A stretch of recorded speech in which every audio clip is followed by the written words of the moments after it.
All right, so here's the cold start video on the E46 ZHP.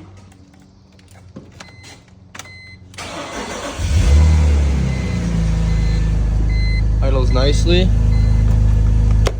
We'll come to the front here. See, the car was cold. All right, no strange noises, nothing. We come to the back as well. There's the idle. And here's a quick walk around video of the car as well.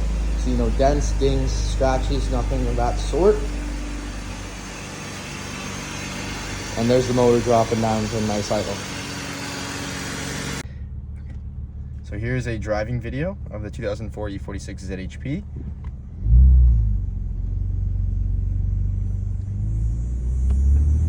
Rose through all the gears nicely. Steering feels nice and tight and responsive. Handbrake is tight. All the buttons, switches on the interior work.